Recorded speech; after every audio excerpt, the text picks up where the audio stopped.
guys, so nandito kami ngayon sa MOA. Mamaya na pala. And pupunta kami kay Diwata.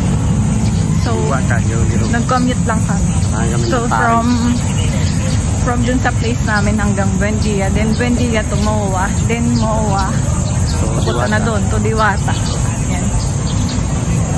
Ewan kung titikman namin yung Pares ni Diwata, di ko sure.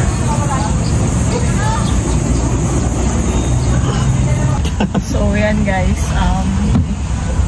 nakasakay na kami dun sa may e-bike, sa may Jokno Road to ng Pasay City, dito sa may MOA.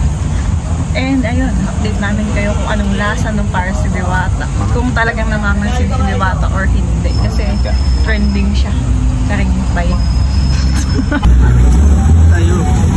Ito guys yung binigay ni Osmar na bahay kay Diwata. Ayan. Ito niya. Ayun na dito po ang pinalagay.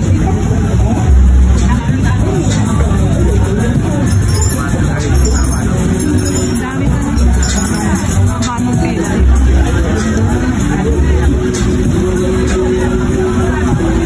Hindi pa yung maalaman. Daming pila. Daming kumakain dito.